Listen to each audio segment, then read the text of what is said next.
אתה יודע את זה? האם אתה מכוון אליי? בין היתר. כן, כן, גם אני הייתי שם.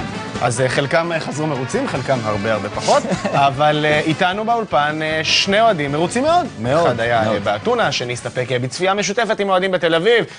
שלום וברכה לאוהדי מילאן, אבי שוסטרו ואלעד לוין, מה העניינים? ערב טוב, אז בטרם נסיעתך אלעד, עשית לנו פרויקט בלונים, בלונייה כזו או אחרת, ואני רואה שהשתדרגת משהו. אז כמו שאתה רואה, המשכתי עם הפרויקט בלונים.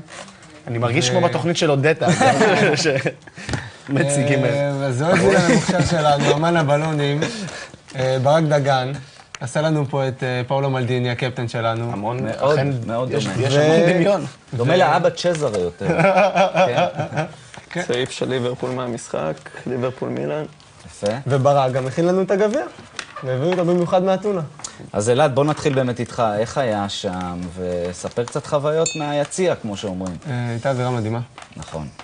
היו המון אנשים, המון אנגלים שהיו שם בחוץ והתחננו לכרטיסים.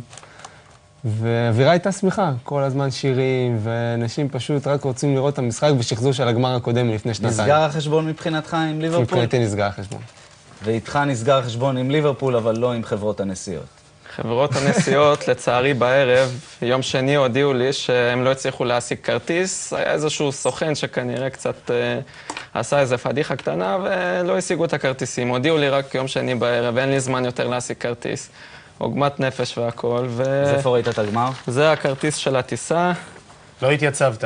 ופשוט לא היה סיבה להתייצב, למה מחירי הכרטיסים 3,000 יורו, והיו גם מלא זיופים, כרטיסים מזויפים, אנשים נכנסו לכלא שם, ואני רזיתי 1.5 קילו רק מהלחץ שהיה ושל כרטיסים וזה, ראיתי את המשחק בבסטופ, בטיילת בתל אביב, ליד המקס פלייס, עם איזה 100 אוהדי מילאן שהבאנו לשם, משהו מאורגן, דרך האתר והכל, חוג האוהדים, ופשוט הייתה אווירה משגעת.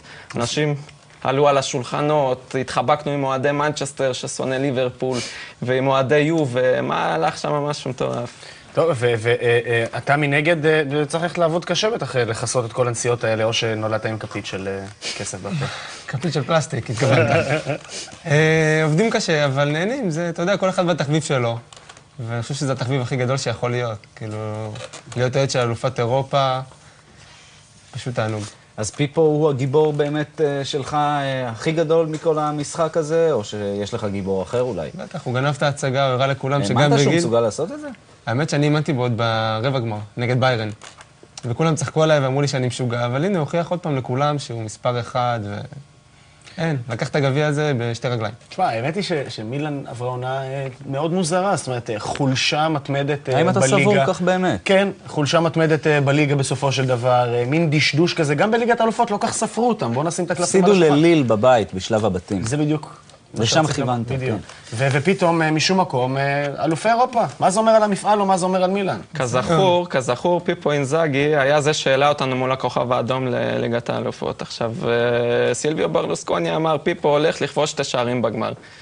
ואכן זה מה שקרה. אני מקווה שהוא לא קנה את המשחק. אבל... בואו נצרף זמר לדיון הזה. יואב אבן צור, עוד אוהד של מילאן. זמר. בוא יואב. Siamo qui che cantiamo con il cuore, diavolo vinci per noi. Siamo qui che cantiamo con il cuore, diavolo vinci per noi. עוד פעם. La la la la la la la la la la la, ole, la la la la la la la la la la la, ole, la la la la la la la la la la la la la la la. אפשר לתרגם את זה לעברית? È un problema, purtroppo. הוא לא מדבר עברית? אפשר גם. אז איך זה הולך בעברית? דומה קצת לגטוזו הילד. לא, אל תגזים. הגרסה הצעירה. אולי בעתיד, לך תדע. אז מה המילים אומרות בעצם?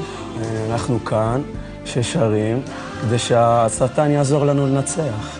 והוא עזר פיפו אינזאגי. ולאן הולכים מכאן, מילאן, עונה הבאה? שבצ'נקו חוזר, רוצים שיחזור? דעות חלוקות, קצת בעיה. כי סך הכל הוא עושה כאן שנים יפות, אבל מצד שני הוא גם נעלם וברח, כאילו... אתה יודע. בקיצור, אתה לא רוצה אותו, כן. אני עוד לא סגור על עצמי. אני עוד לא סגור לעצמי. אני אודיע לו.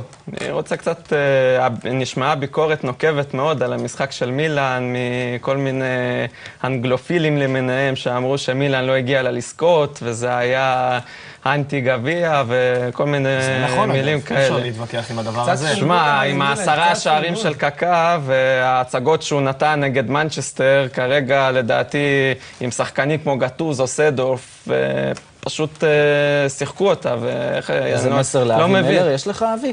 לאבי מלר יש לי, כן, מסר גדול, שאבי בדרך כלל הוא דווקא מפרגן, ובתוכניות שלו של הליגה האיטלקית, אבל הפעם הוא קצת עקץ. אמנם ווטפורד ירדו ליגה, אבל אין מה לעשות, השנה זה השנה של מילאן, ולדעתי הכדורגל היה גדול.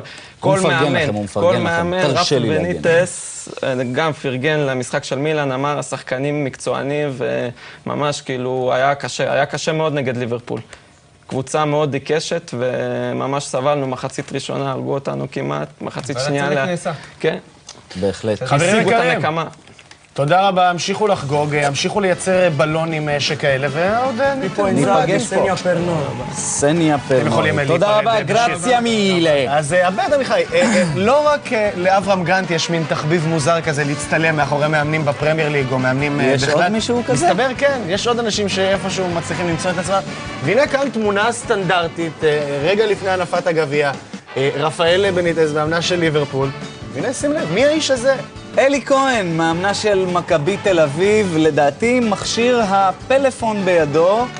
מנסה להנציח את הרגע הקריטי הזה. מתי רפה בניטז יעמוד מאחורי אלי כהן וינסה להשחיל את היד ולצלם אותו? בגמר גביע הטוטו בעונה הבאה באצטדיון רמת גן. תמונת היום שלי, בלי ספק אם לא תמונת העונה.